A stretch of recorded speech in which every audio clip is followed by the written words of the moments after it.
Hey up, Rock God 2004 back with another video for you.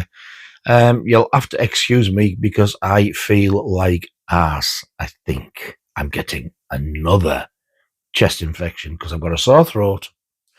I'm coughing some not very nice stuff up and my head is busting. Postman brought these about 2.5 hours ago and I'm just doing this now because I need to open them to check them and everything. So I thought, you know what? I might as well show you. Why not? Why not? Let's have a little sip of my pop. This is rhubarb and custard crumble flavoured pop from Asda.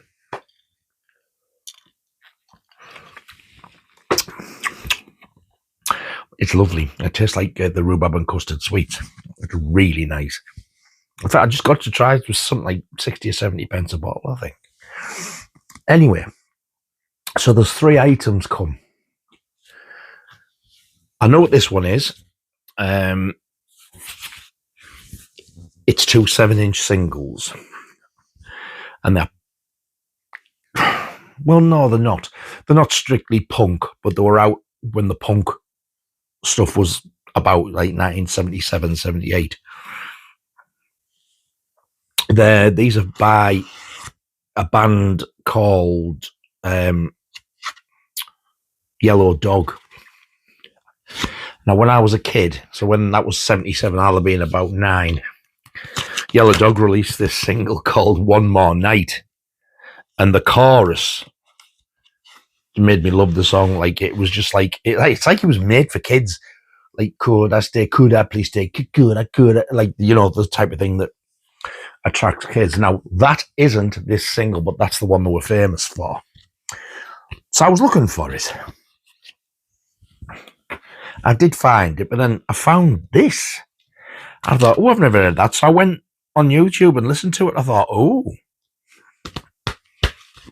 I like the sound of that, actually. It's quite good. The more like a strange pop band, to be honest.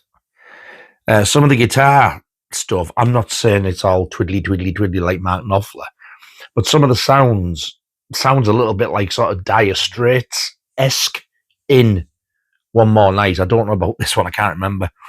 So anyway, this single is Yellow Dog, and it's called Wait Until Midnight. Now, I'd never heard of this, but this auction was for 2.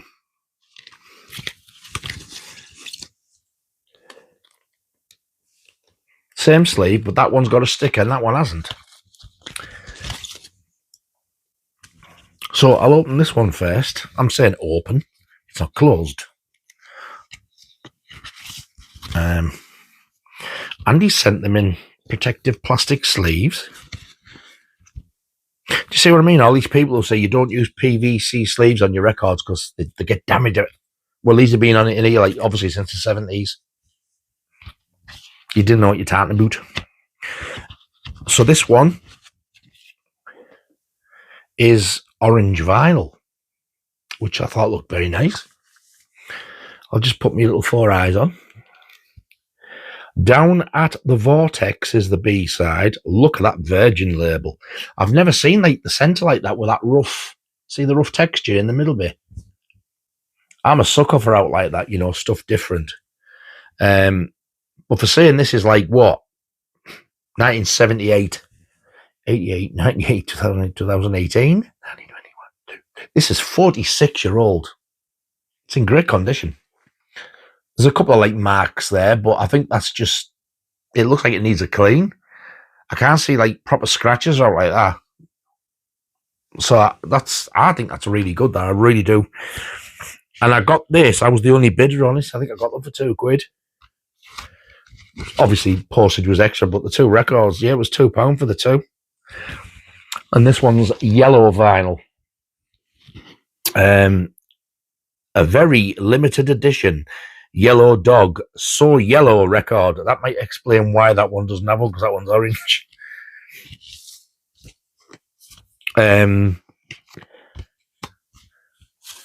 Yeah, there we go. There's the yellow one. Again, in brilliant condition, really. It's like sort of a excellent or to excellent minus. It's better than a very good plus, I would have said. And I think what they'd said was, oh, very good condition. Well, if that's a very good condition, I'm more than happy with them. And that's got the same rough texture in the middle there. I've never seen one like that before on Virgin or anything like that, which is, oh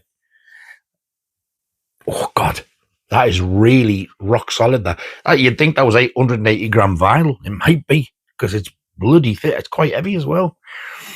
But 180 gram vinyl was unheard of in 1978. Well, it was to me, and probably my age sort of generation is the word I'm looking for, yeah. So there you go, Wait Until Midnight by Yellow Dog. One on orange vinyl, one on yellow vinyl. Next up, I've wanted this for years. This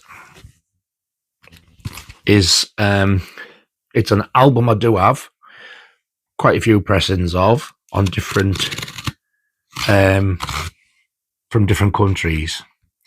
Now, this one is on the Harvest label, and it's from the United States. Now, when this initially come out in the States, it was on the same label.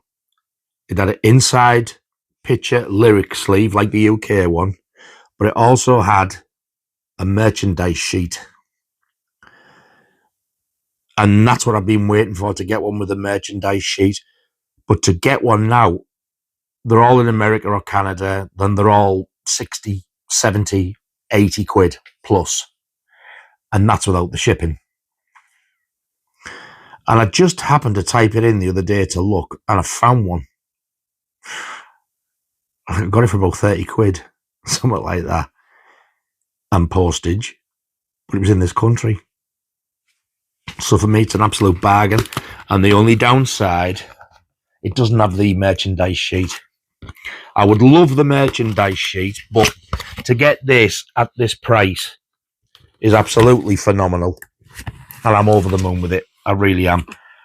Assuming the condition's good. So this is... I'll take that out there. That's the record. Right. So this is a Canadian pressing. It's not US, it's Canadian, when they're both very, very similar. Of The Number of the Beast by Iron Maiden. An original 1982 pressing. Wow.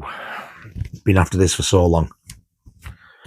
Back of the sleeve all looks the same, but there, as you can see, it says Harvest, which is obviously part of EMI, another label owned by them, Harvest. You get people on Harvest like Wizard, Roy Hood and Wizard. Roy Hood? Roy Hood? Stupid cunt, man. Stupid cunt, man. Stupid cunt, man. Roy Hood was a shit comedian. Roy Wood? Roy Wood and Wizard. Deep Purple, they were on Harvest. You know, it's that lovely, like, yellow label with the green print on. The Scorpions were on Harvest at one point. When they were in the 70s, they were on RCA. And when it came to the early 80s, 79, 80, 81, 82, 83, 84, they were on Harvest. And there's another band on them. I don't even like saying the name because I can't stand them. But the initials is PF, and it rhymes with Rink Clyde.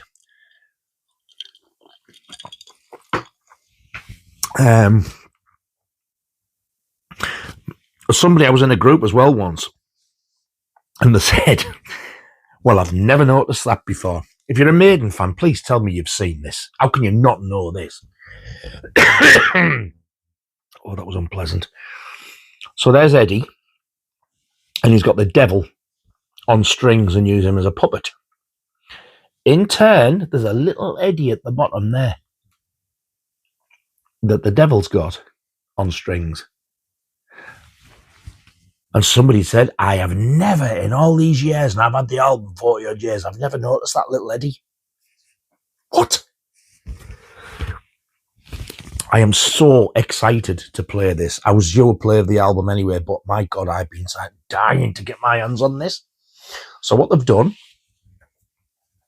is they've put the record in a plain white sleeve and they've sent the inner picture sleeve separate. Now, 99% of these that you see on the American versions like this are tatty as hell. This looks amazing. It might have a split in the bottom, yeah, but that's normal for American inner sleeves, picture sleeves, because I don't know why they made them on this really, really flimsy, thin paper, whereas ours in the UK is made of card. So I can understand why the seller has done that, because it's obviously worn there. It doesn't bother me, like, because it's like I say, American sleeves are always the same, but it's exactly the same images that we get on the UK one and all the lyrics to the songs. And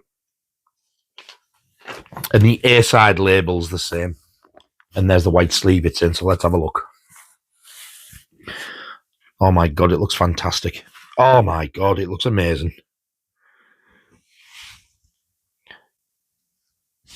Anyway, look at that massive circle in the middle. That's how you can always tell Canadian releases like that, you know, the shape of the press, what the labels goes on.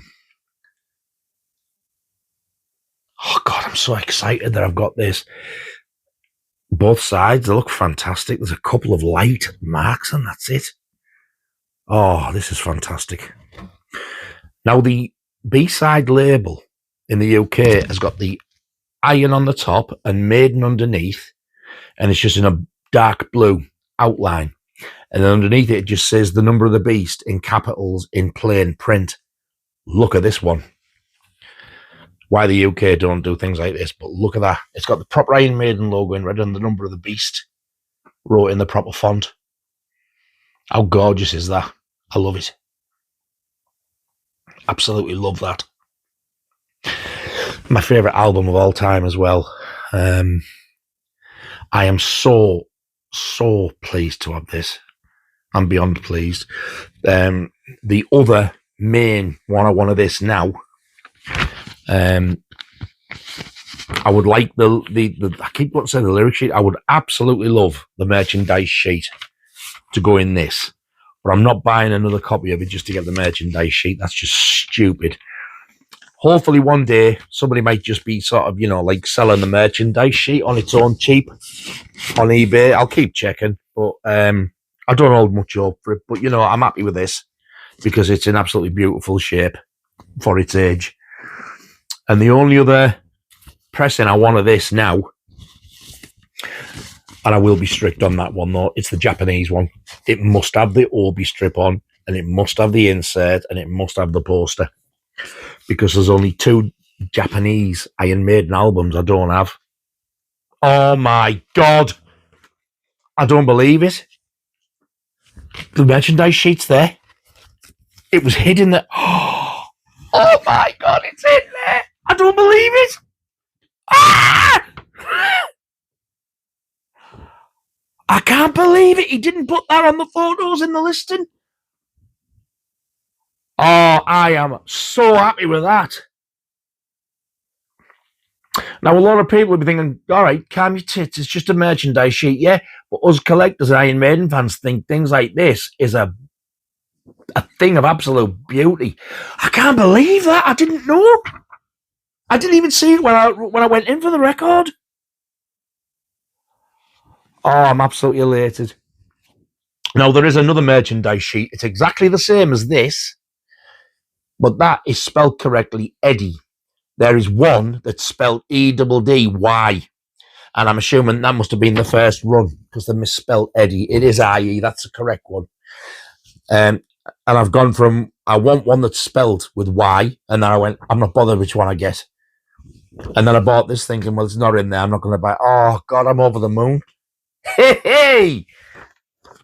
Oh, that hurt a bit there. Oh, wow. I am so chuffed. That has made it an even bigger bargain. Because I tell you what, if he'd have put that merchandise sheet was in, if that would have gone for more because there was other people watching it, I bet you any money they're all looking for it for the merchandise sheet. Oh, I don't even have the merchandise sheet for the UK one. I used to have years ago. And I am still looking for a new copy of that with it. I don't mean brand new. I mean, like, you know, a decent second-hand one that's complete with the inner sleeve and the merchandise sheet. Oh my God, I'll put that away later. It's taking the piss. Sod it. So there you go. Oh my God, I am over the moon to say that I have got a complete Canadian pressing of Iron Maiden's The Number of the Beast. Oh. And lastly, this. Now I know what this is. I did a video before that a guy in America I've become like really good friends with. He's called Roger Priebe. I'll leave a link below to Roger's channel because he started to put videos up now. He's such a nice fella.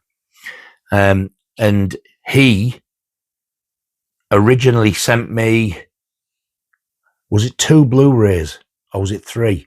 The ones I remember is he sent me Let the Right One In. Is that the Chloe Grace Moretz one with this beautiful plastic slip? And I still need to give that a watch because I said, now you've sent me that, I will watch it again because I thought it was a bit daft when I first watched it. But, you know, second chance and all that lot. But he sent me a film that he directed himself, just a little independent thing he'd done all himself with people acting in it like we knew, called Quarter Bin. And it's about this shop that sells comics and stuff. Now, it's not the thing I would normally watch, but because Roger sent me and Roger directed it, I thought, do you know what, I'm going to watch this. And I tell you what, for sale, he's just made it on a shoestring budget and everything. I have seen far worse. I actually enjoyed it. However, I could have killed him because it left the ending open. I was like, I need to know. And he was like, well, I don't know. Oh. But we are in contact quite often. We send each other messages. We send each other voice messages and stuff like that. So a few weeks ago, Roger had his own Comic-Con in Ohio that he'd arranged himself. And I'm sure he said Ohio's quite near Pittsburgh. Now, Pittsburgh, as we all know, is where Dawn of the Dead was filmed and where George A. Romero is from. And he knew somebody who knew some of the zombies from the film. And he had these people who played the zombies at his Comic-Con. Now, if that wasn't good enough, he had the director of this film there. And it's a Friday the 13th film. So, I'm going to show you what it is. It's a DVD. Obviously, I'm a Friday the 13th nut, and I do have the DVD.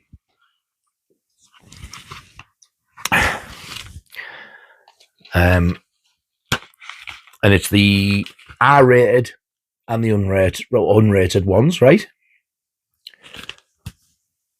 The director, Adam Marcus, he managed to get him at his Comic-Con, and he got on great with him. So he got this signed to me, to Nigel, go to hell, Adam Marcus. Are you shitting me? Can you believe how cool that is? I have Adam Marcus's signature, the director, on the Jason Goes to Hell DVD. Oh my God. Roger, I absolutely love this, my friend. Thank you so much. I really do appreciate it. Unreal. And he's also sent me the photograph of Adam actually signing this.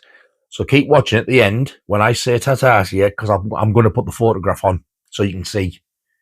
You can see him signing it. And if you zoom in enough, well, you won't be able to zoom in, can you, see the video?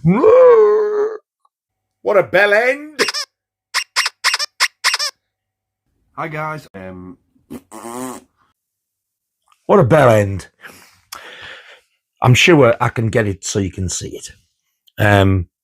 You can see it. It is that exact one. You can see my name's there, and they go to hell. And like Roger so rightly said in America, How many fucking Nigels do you think I know? Because I said, is that for me? And that was his answer. He is about as subtle as me, which is probably why I get on with him. Oh, wow. It is also... That looks brand new. It must be a brand new copy. That's what it looks like. It's also the original one because I had to rebuy this. This is before the Blu-ray box set was out. I had to buy this again, but that's all in colour, the flames. When I bought it again, all that was just like black on the silver, like a very much cheaper version. And the reason I had to buy it again is for some bizarre reason, it just started to stick for no apparent. There were no marks on it. It just got to a certain point and it would stick every time for no apparent reason. And it's the bit where Creighton's in the jail cell with the main guy with the glasses. That's all I'm going to say because it is so funny. It's brutal, but it's funny. So that's an even extra bonus. It is the original pressing, but my God. Adam Marcus signed. How cool is that? Like I said, keep watching till the end and I'll put the photograph of him. So it's Jason Goes to Hell on DVD, signed by the director, Adam Marcus. Roger, you are an absolute star, my friend, and I very much appreciate it. So there you go. For me, that was an excellent mail day. That amazing DVD signed by Adam Marcus. Massive thanks to Roger for getting me that one. Those two singles by Yellow Dog, which I only found the other day. Like I'm amazed at how good condition they are for saying the age and the price I got them at, like £2 or £2 something for the two. And that Iron Maiden record, I cannot believe it is totally complete. I did not see that merchandise sheet. I'm over the moon. I really am over the moon. So to me, that is one excellent mail day. I'm over the moon. Thank you very much for watching, all two of you. I really do appreciate it. And everybody who subscribed, thank you so much. You have no idea how much it means to me. And keep watching for the photograph of Marcus. And then I'm going to have to go to bed very shortly because my head is getting worse again. So you all take care of yourselves, and I'll see you very soon on the next video. And until then, watch how you go. Ta-ta.